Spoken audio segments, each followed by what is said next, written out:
They're monsters. They are little monsters. Magpies are the biggest danger facing Australians today. G'day, ladies and gentlemen. Hope you're doing real well. And this is a video that I thought, I probably shouldn't make that, but I guess that I just need to. This is something that needs to be talked about. So, ladies and gentlemen, please, I give you the Butterfield News Broadcast Service System. Jeez, I nearly forget that every single time I say it.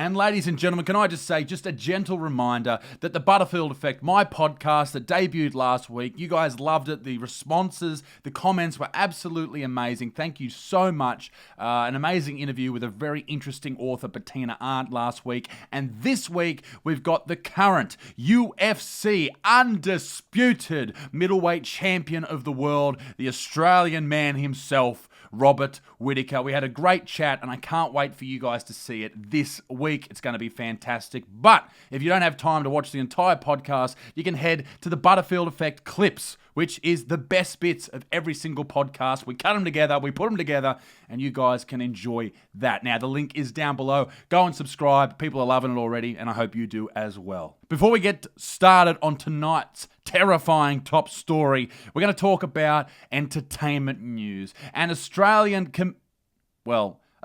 public speaker Hannah Gadsby won a fucking Emmy. She won it for her comedy special, her anti-comedy special that, let's be honest, absolutely anyone who's honest hated, didn't enjoy, and didn't laugh once, Nanette. To win this award, she beat Beyonce and, quite sadly, she beat Adam Sandler to the prize. Now, I know a lot of people out there aren't fans of Adam Sandler. I'm a fan of Adam Sandler. I love The Waterboy, Happy Gilmore, Billy Madison, all those great old movies. But this comedy special that he put together, he filmed it in different locations, bring it all together. There was music, there was tears, there was laughs. I really, really enjoyed it. I found it something very different and hilarious, and I encourage you to go and check it out. But he was beaten by Nanette.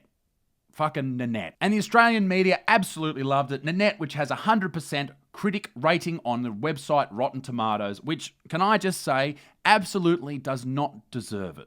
Not even slightly. It is at 100% because these critics, these extremely progressive critics, their jobs depend on them never critiquing a woman. That's why you see on Rotten Tomatoes the critic ratings always extremely high for shit that the public fucking hates. Look at the all-female Ghostbusters film. Terrible film, but it gets a high critic rating. We've begun to not trust Rotten Tomatoes, and I, for some years, have been just looking at basically the audience to determine whether or not I will go and see a movie, but I think everyone else is now catching up to that speed. It sees Gadsby share intimate details of her private life, including growing up in Tasmania and coming to terms with her sexuality. Wow, that sounds like an absolute blast.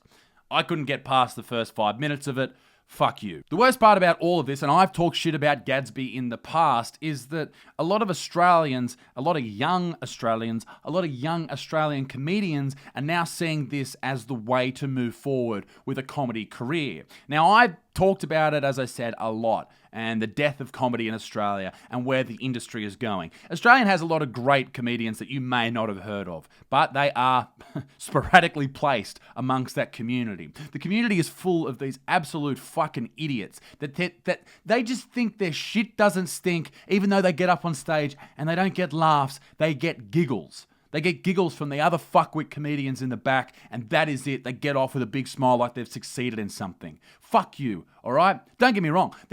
You can be a clean comic. You can be a great comic regardless of your sex, whatever. It doesn't matter your background. You can be clean if you want. But don't tell other people what they can and can't do.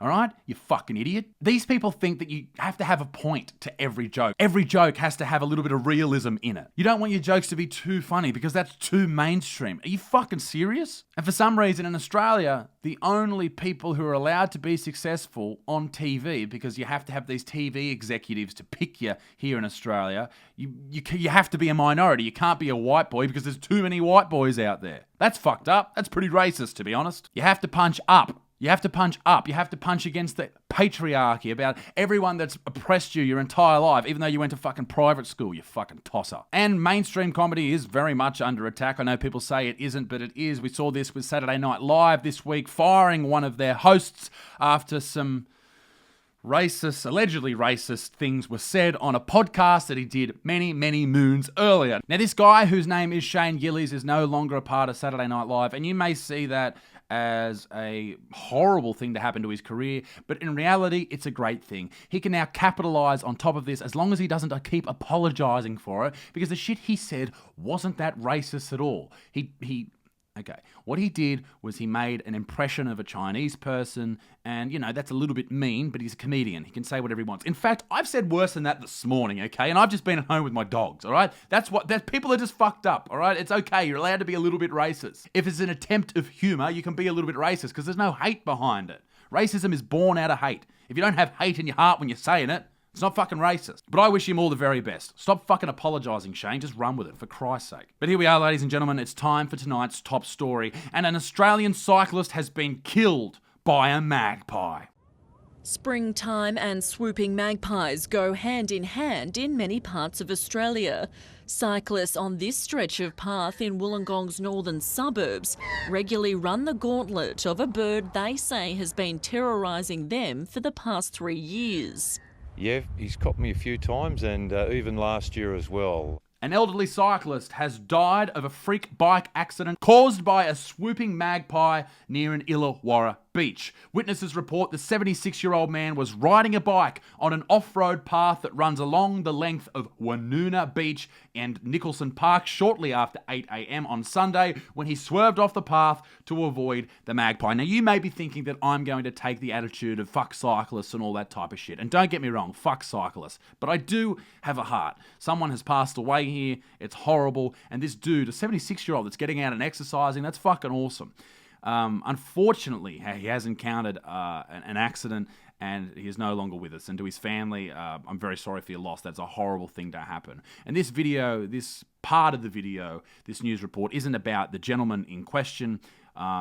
It's more about those fucking magpies. Because we've all been in those situations where they swoop down. They are domestic terrorists. They come from the treetops, they come down and they come for you, all right? They don't give a shit who you are. They'll come after you. They're bloodthirsty little critters, those little bastards are. And it's always unprovoked. Oh, they're looking after their babies. No! They're monsters. They are little monsters. Forget snakes. Forget crocodiles. Forget drop bears. Magpies are the biggest danger facing Australians today. It happens all the time. It happens to posties. It happens to young kids. Now it's elderly cyclists. They are coming down from the trees and they are coming for your head. I've experienced it. I still have PTSD from the whole situation. I see a flap of a bird's wings and I freak the fuck out and I got to get home. I got to get a roof over my head because I know those little bastards are coming for me.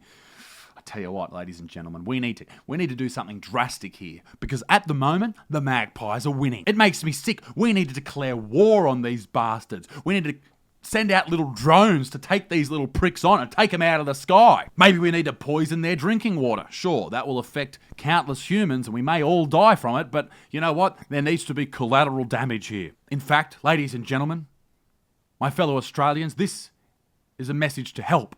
This is a message for help. Donald Trump, if you're listening, you orange hair, beautiful man, can I just say that I love your politics. You're a beautiful human being. I'm sure you're very fit and gorgeous and you've got abs and shit. I'm just trying to fucking just gaggle your balls a little bit here when I ask for this.